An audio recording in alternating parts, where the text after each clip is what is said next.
നമസ്കാരം, അരൂർ ന്യൂസിലേക്ക് സ്വാഗതം. അരൂർ വട്ടക്കേരിൽ ക്ഷേത്രത്തിൽ പ്രശസ്തമായ ഗരുഡവാഹന ഘോഷയാത്രകൾ മാർച്ച് 8-ന് ഞായറാഴ്ച നടക്കും. വാർത്തകൾ വിശദമായി. അരൂർ വട്ടക്കേരിൽ ശ്രീ ഖണ്ഡാകർണ ക്ഷേത്രോത്സവം മാർച്ച് 4 മുതൽ 23 ഗരുഡവാഹനങ്ങൾ അണിനിരക്കും. അരൂർ ഭക്തിയും ആചാരപ്പെരുമയും ഒത്തുചേരുന്ന അരൂർ വട്ടക്കേരിൽ ശ്രീ ഖണ്ഡാകർണ ക്ഷേത്രത്തിലെ ഈ വർഷത്തെ തിരുവുത്സവ പൂജാ മഹാമഹം 2026 മാർച്ച് 4 മുതൽ 8 വരെ നടക്കും. ഉത്സവത്തിന്റെ പ്രധാന ആകർഷണമായ പ്രശസ്തമായ ഗരുഡവാഹന എഴുന്നള്ളിപ്പുകൾ മാർച്ച് 8-ന് അരങ്ങേറുമെന്ന് ദേവസ്വം ഭാരവാഹികൾ പത്രസമ്മേളനത്തിൽ അറിയിച്ചു.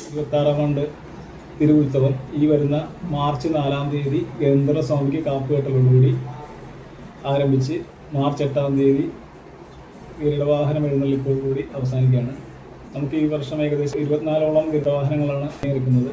അപ്പോൾ എല്ലാവരുടെയും സഹായങ്ങൾ ഉണ്ടാവണമെന്ന് അഭ്യർത്ഥിക്കുന്നു. മാർച്ച് 8 വൈകിട്ട് മഹാദീപാരാധനയ്ക്ക് ശേഷം മറിവിളക്ക് എഴുന്നള്ളിപ്പ് 11 മണിക്കാണ് ഗരുഡവാഹനങ്ങൾ ക്ഷേത്ര കോമ്പൗണ്ടിലേക്ക് പ്രവേശിക്കുന്നത്. ഏകദേശം 24ഓളം ഗരുഡവാഹനങ്ങളാണ് അണിനിരക്കുന്നത്. അതിൽ ഹൈവേയിലൂടെയാണ് ഈ വർഷം ക്ഷേത്രത്തിലേക്ക് പ്രവേശിക്കുന്നത്. ക്ഷേത്ര ഉത്സവത്തിൽ ബന്ധപ്പെട്ട കാര്യങ്ങളിൽ സർക്കാർ തലത്തിൽ പോലീസിൻ്റെ ഭാഗത്തുനിന്ന് ഓരോരുത്തരായിട്ടുള്ള മീറ്റിങ്ങുകൾ കഴിഞ്ഞ ദിവസം നടന്നിട്ടുണ്ട്. അതിൽ ദേശത്തിൻ്റെ വിവിധ ഭാഗങ്ങളിലുള്ള ഗരുഡവാഹനങ്ങളുടെ ഭാരവാഹികൾ പങ്കെടുക്കുകയും പോലീസിൻ്റെ നിർദ്ദേശങ്ങൾ നൽകുകയും ചെയ്തിട്ടുള്ളതാണ്. അപ്പോൾ ഹൈവേ പരമാവധി യാത്രക്കാർക്ക് ബുദ്ധിമുട്ടുണ്ടാകാത്ത തരത്തിൽ ഗരുഡവാഹനങ്ങൾ കടന്നു പോകണമെന്നാണ് നിർദ്ദേശിച്ചിട്ടുള്ളത്. സൗണ്ട് ഗരുഡവാഹനങ്ങൾക്ക് പല വാഹനങ്ങളും സൗണ്ട് വെച്ചിട്ടാണ് വരുന്നത്. അത് 10 മണിക്ക് ശേഷം വൈക്കരുത് പോലീസ് കർശനമായി നിർദ്ദേശിച്ചിട്ടുണ്ട്. പ്രധാന ചടങ്ങുകൾ മാർച്ച് 4 ഗന്ധർവസ്വാമിക്ക് പള്ളിക്കാപ്പ് ചാർത്തുന്നതോടെ ഉത്സവ ചടങ്ങുകൾക്ക് തുടക്കമാകും. മാർച്ച് 8 വൈകിട്ട് അരൂരിന്റെ പാതയോരങ്ങളെ ഭക്തിസാന്ദ്രമാക്കി ഗരുഡവാഹന എഴുന്നള്ളിപ്പുകൾ നടക്കും.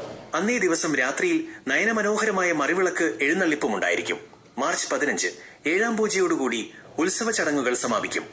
ഗരുഡവാഹന വഴിപാട് അരൂരിലെയും പരിസര പ്രദേശങ്ങളിലെയും നാനാജാതി മതസ്ഥർ ഒരുപോലെ പങ്കുചേരുന്ന മഹത്തായ ഉത്സവമാണിത്. കമുകിൻപാളയിൽ അരിയും ശർക്കരയും മറ്റും നിറച്ച് മണ്ണിൽ കുഴിച്ചിട്ട് പുറമേ തീയിട്ട് ചുട്ടെടുക്കുന്ന തടി എന്ന പ്രത്യേക പലഹാരം മഹാവിഷ്ണുവിന്റെ വാഹനമായ ഗരുഡന്റെ രൂപത്തിൽ അലങ്കരിച്ച് ക്ഷേത്രത്തിൽ എത്തിക്കുന്നതാണ് പ്രധാന വഴിപാട്. 2 ലക്ഷം രൂപ വരെ നിർമ്മാണ ചെലവ് വരുന്ന 23 ഗരുഡ വാഹനങ്ങളാണ് ഇത്തവണ ഉത്സവത്തിന് മാറ്റുകൂട്ടാനായി എത്തുന്നത്. കലാപരിപാടികൾ ഉത്സവ ദിനങ്ങളിൽ കൈകൊട്ടിക്കളി, കഥകളി, വിവിധ നൃത്ത പരിപാടികൾ, ഗന്ധർവക്കളവും പാട്ടും, നാട്ടുതാലപ്പൊലികൾ, കരോക്കെ ഗാനമേള തുടങ്ങിയ വൈവിധ്യമാർന്ന കലാവിരുന്നുകളും ഒരുക്കിയിട്ടുണ്ട്. പ്രത്യേക നിർദ്ദേശം: ഗരുഡവാഹന എഴുന്നള്ളിപ്പിനോടനുബന്ധിച്ചുള്ള ഇലക്ട്രോണിക് ശബ്ദവിന്യാസങ്ങൾ, സൗണ്ട് സിസ്റ്റംസ് രാത്രി 10 മണി വരെ മാത്രമേ അനുവദിക്കുകയുള്ളൂ എന്ന് അധികൃതർ പ്രത്യേകം അറിയിച്ചു. പത്രസമ്മേളനത്തിൽ ദേവസ്വം president VK Devadas, secretary KS Sajeesh Kumar, മുൻ സെക്രട്ടറി ഷാജി, കമ്മിറ്റി അംഗം അരവിന്ദാക്ഷൻ തുടങ്ങിയവർ പങ്കെടുത്തു.